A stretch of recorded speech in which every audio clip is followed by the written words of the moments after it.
তাওরাত, জবুর ও ইনজিল। তো এখন এই তিনখানা কেন স্বীকৃত নয়, অর্থ নয় কেন? অন্য ধর্মানুসারীদের কষ্ট দিও না। লোকদের মাঝে এ বিষয়ে ভুল ধারণা কেন?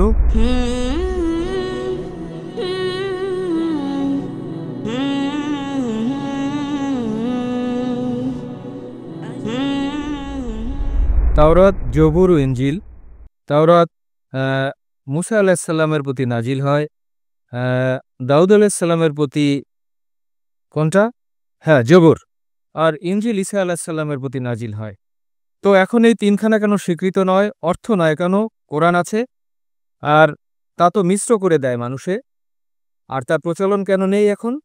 তাওরাত, ইনজিল, জবুর কেন নেই ওই গ্রন্থ? এখন জিজ্ঞেস করলেন, আল্লাহ নাজিল করেন তাওরাত, জবুর, ইনজিল, এখন এসব নেই কেন, শুধু কোরআন কেন?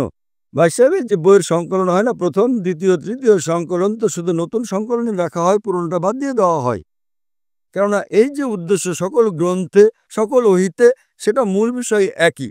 এক খোদাকে মানো, তার ইবাদত করো, না তার কোনো প্রতিমা আছে, না কোনো মূর্তি আছে। কিন্তু যে ছোটখাটো কিছু বিষয় আছে, কিভাবে নামাজ পড়তে হবে সম্ভবত পরিবর্তন হয়, কিছু খাদ্য হালাল ছিল কখনো হারাম হয়, এই সামান্য কিছু বিষয় পরিবর্তন হতে পারে, যেহেতু মানুষে কিতাবে মিশ্রণ করে থাকে। যখন ওহীতে মিশ্রণ শুরু হয়, তখন আল্লাহ একজন নতুন পয়গম্বরকে পাঠান, পুনরায় তার নিরসন করেন। কিন্তু যখন আল্লাহ তাআলা মনে করলেন যে এই সময় এখন ঠিক সময়, আপনি জিজ্ঞেস করবেন আল্লাহ তাআলা কেন সর্বপ্রথম কোরআন পাঠাননি? তো আমি উত্তর দেব যে আল্লাহ তাআলা জানতেন যে মানব জাতি তখন প্রস্তুত ছিল না কোরআন বহন করার জন্য। 1400 বছর আগে আল্লাহ আমাদের সৃষ্টিকর্তা, তার যখন ধারণা হলো যে এই সময়টা ঠিক সময় নাজিল করতে, তিনি কোরআন নাজিল করেন। আর যখন নাজিল করেন, তাতে লেখা আছে সূরা হিজর সূরা নম্বর 15 আয়াত নম্বর 9 যে আল্লাহ তাআলা কোরআন নাজিল করেন আর আল্লাহ তাআলা এই কোরআনকে সংরক্ষণ করবেন।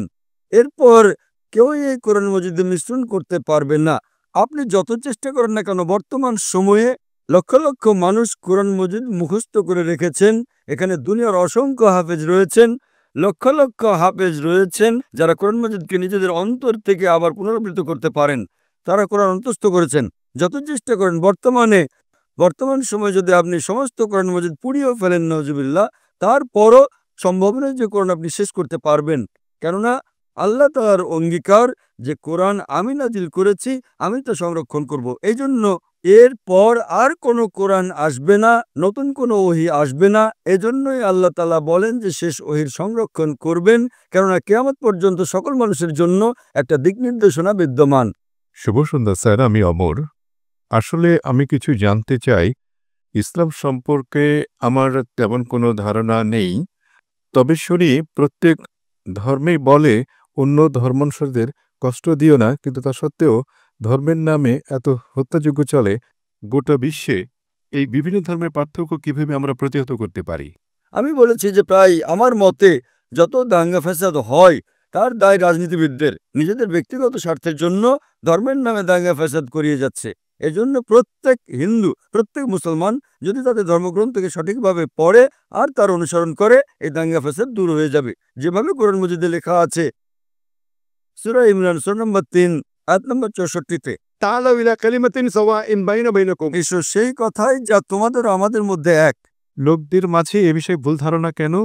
ভাই সাহেব জিজ্ঞেস করলেন এ কারণে কেন ভুল ধারণা? একদম ঠিক। ভুল ধারণা এজন্য, যদি ভুল ধারণা দূর করা হয় আর যদি আমরা একে অন্যের ধর্মকে জানি, তো আমাদের ধারণা হবে যে সকল ধর্মই বলে খোদা এক, একই আল্লাহ, একই ঈশ্বর, আর শুধু ওই ঈশ্বরের ইবাদত করা উচিত, তিনি ব্যতীত নয়। ইনশাল্লাহ ইনশাল্লাহ ভ্রাতৃত্ব বাড়বে আর একে অন্যকে বুঝতে পারবেন, আর এই দাঙ্গা ফেসাদ একেবারেই দূর হয়ে যাবে। ধন্যবাদ স্যার।